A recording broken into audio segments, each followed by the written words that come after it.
Big pass common மேனில் பிரியவர்ஷினி அப்படின்ற ஒரு contestant nightie அக்கா அப்படின்ற மாதிரியே தான் எல்லாருமே வந்துட்டு இப்போ சொல்லிக்கிட்டு இருக்காங்க. பயங்கரமாக இப்போ ஃபேமஸ் ஆகிட்டாங்க ஒரு நைட்டியை வச்சு அப்படின்னே வந்து சொல்லலாம்.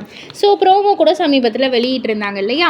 ஸோ இவங்க நைட்டியோட வரக்குள்ள ராஜு டக்குன்னு சொல்லுவாங்க, இப்படி வரக்கூடாது, இது ஷூட்டிங் அப்படின்னு வந்து சொல்லுவாங்க. உடனே அவங்க சொல்லுவாங்க, நான் வந்துட்டு நானாக இருக்கேன், ஸோ அதில் என்ன தப்பு இருக்குது அப்படின்ற மாதிரி. ஸோ அப்படியே மாயா சொல்லுவாங்க, நானாக இருக்கேன்னு சொல்கிறதே வந்து ஒரு வேஷம், இது வந்து பிக் பாஸ். ஸோ வந்துட்டு இந்த மாதிரி மாற்றிட்டு வந்துடுறீங்களா, கொஞ்சம் நல்லதாக இருக்கும் அப்படின்ற மாதிரி வந்து சொல்கிறாங்க. இது ஒன்றும் மரியாதை இல்லாத ட்ரெஸ்ஸே கிடையாது, முடியாது, நீங்கள் இப்படி என்னை செலக்ட் பண்ணால் பண்ணுங்கள், இல்லாட்டி பண்ணாதீங்க அப்படின்ற மாதிரியும்லாம் வந்து சொல்கிறாங்க.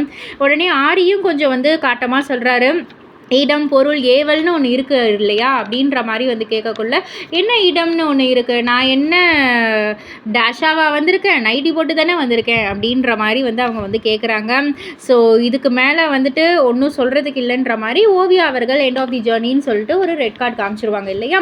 ஸோ இதெல்லாம் வந்து ஒரு சைடு இருக்க, பிரியவர்ஷினி அவர்கள் வந்துட்டு வெளியில் ஒரு இன்டர்வியூவில் சொல்லியிருப்பாங்க, ஓப்பனாக சொல்லணுன்னா எனக்கு எந்த ஜட்ஜஸையுமே பிடிக்கல ஓவியாவை தவிர, ஓவியா ஒருத்தவங்க மட்டும்தான் வந்துட்டு அங்கே ரொம்பவே நல்ல மனசோட வந்து இருக்காங்க அப்படின்ற மாதிரி வந்து சொல்லியிருக்காங்க. ஸோ நான் வந்துட்டு எல்லாம் பேசிட்டு வரக்குள்ளேயே என்னை வந்து ஹக் பண்ணிவிட்டு ஒன்றும் இல்லைன்ற மாதிரி வந்து எல்லாம் இது பண்ணியிருப்பாங்க.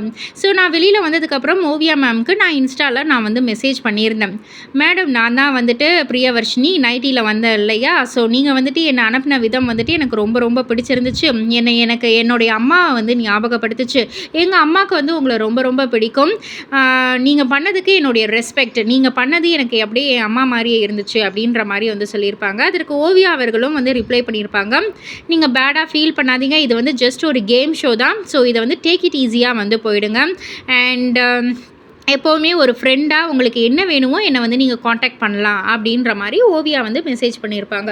ஸோ இது எல்லாத்தையுமே வந்து அவங்க பகிர்ந்துக்கிட்டு, ஓவியா மேடம் மட்டும்தான் வந்துட்டு ஒரு நல்ல மனசோடு இருந்தாங்க, பர்சனலாகவே எனக்கு ஓவியா மேடம் ரொம்ப ரொம்ப பிடிச்சிருந்துச்சு அப்படின்ற மாதிரி வந்து சொல்லியிருப்பாங்க. அண்ட் அது மட்டும் இல்லை, நான் சர்ஜரிக்கு அப்புறம் நான் வந்து இவ்வளோ பேசவே நான் வந்து கூடாதுன்னாங்க, ஆனால் என்ன பண்ணுறது, என்ன நான் என்னமோ ப்ரூவ் பண்ணுற மாதிரி இருக்குது. நைட்டின்றது வந்து ஒரு ட்ரெஸ், அவங்க கம்ஃபர்ட்டுக்கு தான், எல்லாருமே வீட்டில் இருக்கிற மாதிரி தானே பிக் பாஸ் வீட்டுக்குள்ளே இருக்க முடியும், நான் வீட்டில் நைட்டி போட்டுட்டு இருப்பேன், அதனால நான் அங்கேயும் வந்து இருந்தேன், இதில் என்ன தப்புன்னு வந்துட்டு இவ்வளோ ஆர்கியூமெண்ட் அப்படின்ற மாதிரிலாம் நிறைய கேள்விகள் வந்து பிரியவர்ஷினி வந்து முன் வச்சுருக்காங்க. பட் ஆனால் இதற்கு ரசிகர்கள் எல்லாருமே நிறைய நெகட்டிவ் விமர்சனம் வந்து கொடுத்துக்கிட்டு இருக்காங்க. இதை பற்றி நீங்கள் என்ன நினைக்கிறீங்க, உங்களுடைய கருத்து என்ன அப்படின்றத கீழே உள்ள கமெண்ட் பாக்ஸில் குறிப்பிட்டு சொல்லுங்கள். மறக்காமல் சேனலை சப்ஸ்கிரைப் பண்ணி பக்கத்தில் உள்ள பெல் ஐகானை கிளிக் பண்ணிவிடுங்க.